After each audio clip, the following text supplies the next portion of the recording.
India एक developing country है जहाँ ज्यादातर लोग गरीब है। ज्यादातर लोगों से मेरा मतलब इनसे नहीं था, हटाओ यार, इनको कौन लाया इधर। 90% ऑफ इंडियंस गरीब है। गरीब यानी मेरे जैसे लोग जिनका मंथली इनकम 12,000 या उससे कम है।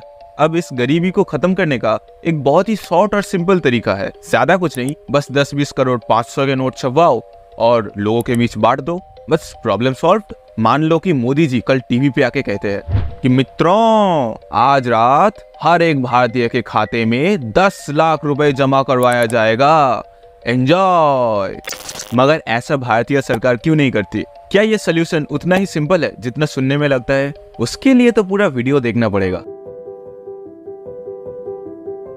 आरबीआई या फिर रिजर्व बैंक ऑफ इंडिया के पास पूरा राइट्स है इंडियन करेंसी को प्रिंट करने का, मगर फिर भी वो ऐसा नहीं करते, इनफैक्ट नहीं कर सकते।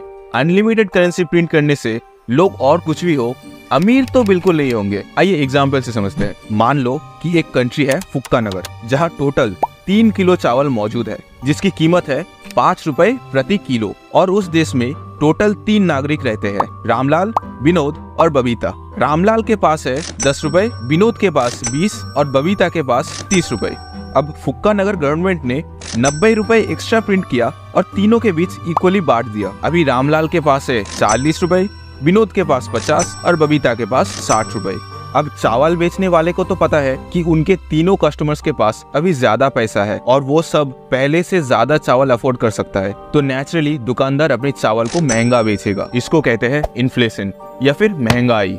फुक्का नगर का सरकार पैसा तो प्रिंट कर लेगा, मगर चावल और देश के बाकी रिसोर्सेस को प्रोपोर्शनली बढ़ा नहीं पाएगा। लोगों के पास पैसा तो बढ़ गया, मगर मार्केट में चावल का सप्लाई नहीं बढ़ा। एज अ रिजल्ट चावल पहले से महंगा बिकेगा। तो इससे फायदा क्या हुआ?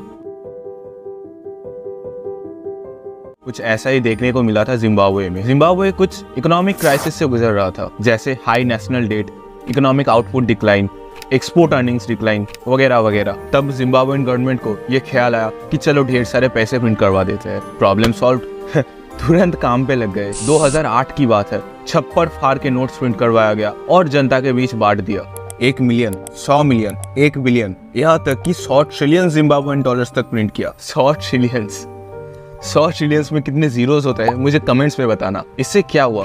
लोग अमीर बन गए। हाँ बेशक, लोग रातों रात मिलियनियर, बिलियनियर, ट्रिलियनियर जरूर बन गए, मगर पैसों की कोई वैल्यू नहीं बचा। जुलाई 2008 में इन्फ्लेशन रेट्स 231 मिलियन % क्रॉस कर गया, यानी जो ब्रेड 1 जिम्बाब्वेन डॉलर का मिलता था उसका कीमत अभी 231 मिलियन जिम्बाब्वेन डॉलर से भी ज्यादा हो गया। इसको कहते हैं हाइपर इन्फ्लेशन। इन्फ्लेशन नहीं, हाइपर इन्फ्लेशन। हद तो तब हो गया जब नवंबर 2008 में इन्फ्लेशन रेट्स कुछ इतना हो गया। ये क्या है? 1 2 3 4 5 6 कितने सारे जीरोस। मुझसे नहीं होगा, आप लोग बढ़ो और कमेंट्स में बताना ये कितना बिलियन या फिर ट्रिलियन है। उस वक्त लोग ऐसे थैली में पैसा भर के बाजार जाते थे। फाइनली सितंबर 2015 में जिम्बाब्वे अपना नेशनल करेंसी जिम्बाब्वेन डॉलर्स को छोड़ के यूएस डॉलर्स में शिफ्ट कर लेता है। उम्मीद करता हूँ कि अभी डाउट क्लियर हो गया होगा कि क्यों आरबीआई ज्यादा नोट्स नहीं प्रिंट करता, या फिर क्यों उनको ऐसा नहीं करना चाहिए। ये 200-500 रुपए के नोट्स सिर्फ एक कागज का टुकड़ा है जिनका वैल्यू कभी भी घट सकता है। मगर एक मिनट, रुको, क्या सच में ये नोट्स कागज का टुकड़ा है? यानी कि सच में इंडियन नोट्स कागज से बनते हैं? जी नहीं, इंडियन नोट्स बनता है कॉटन से, सॉरी 100% कॉटन से। ये मैं नहीं, आरबीआई खुद कहता है। ऐसा बहुतों को लगता है कि ये 50, 100, 200, 500 के नोट्स कागज से बनते हैं। आपको भी लगता था ना? वेल, कॉटन ज्यादा ड्यूरेबल होता है कागज के मुकाबले, इसलिए नोट्स बनाने में कागज छोड़ के कॉटन का इस्तेमाल होता है। अब कुछ लिमिटेशंस की बात करते हैं। आरबीआई के पास राइट्स तो है नोट्स प्रिंट करने का, मगर ऐसा नहीं कि वो जब चाहे नोट्स प्रिंट कर सकता है। आरबीआई सिर्फ उतना ही पैसा प्रिंट कर सकता है जिसके इक्विवेलेंट उनके पास गोल्ड मौजूद हो। यानी अगर आरबीआई कल 5 करोड़ का कैश प्रिंट करना चाहता है तो आरबीआई के पास 5 करोड़ का गोल्ड भी होना चाहिए। अगर आरबीआई के पास 3 करोड़ का गोल्ड है तो वो सिर्फ 3 करोड़ ही कैश प्रिंट कर सकता है, 5 करोड़ नहीं कर सकता। एक और बात, आरबीआई के पास मिनिमम 115 करोड़ की इक्विवेलेंट गोल्ड रिजर्व रहना चाहिए। यानी अगर आरबीआई के पास 120 करोड़ का गोल्ड रिजर्व है तो वो सिर्फ 5 करोड़ कैश छाप सकता है। 115 करोड़ का गोल्ड मिनिमम हमेशा रिजर्व रखना पड़ता है। ऐसा क्यों?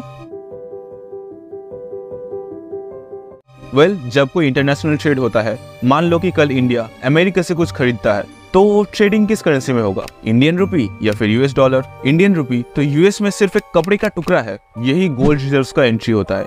गोल्ड एक ऐसी करेंसी है जो कि हर कंट्री में एक्सेप्टेड है, इसलिए अगर इंडिया किसी और कंट्री जैसे यूएस, यूके, पाकिस्तान, बांग्लादेश किसी को भी इंडियन रुपीस देता है तो आरबीआई के पास उस अमाउंट की इक्विवेलेंट गोल्ड रिजर्व्स भी होना चाहिए। ठीक है, एग्जांपल से समझते हैं। मान लो कि कल इंडिया और यूएस के बीच ट्रेड होता है और इंडिया 5 करोड़ इंडियन रुपीस पे करता है यूएस को। अब यूएस इंडियन रुपीस लेके क्या करेगा, इसलिए आरबीआई के पास हमेशा मिनिमम 115 करोड़ की गोल्ड रिजर्व होने चाहिए, ताकि यूएस या फिर कोई और दूसरा नेशन कभी भी इंडियन करेंसी को एक्सचेंज करके गोल्ड ले सके। इसलिए नोट सिर्फ एक कपड़े का टुकड़ा है, असली काम तो गोल्ड का है। आई होप पूरा मामला समझ में आ गया होगा। वीडियो पसंद आया हो तो लाइक सब्सक्राइब कर दो यार। कोई सजेशंस है तो कमेंट्स बॉक्स बिल्कुल खाली पड़ा है। जाने से पहले एक सवाल है, दुबई का नाम तो सुना ही होगा, क्या लगता है दुबई इतना अमीर कैसे बना? तेल बेच के? ना, अब गलत हो। सही जवाब जानना है तो ये वाला वीडियो देखो। वही मिलूंगा। Good bye.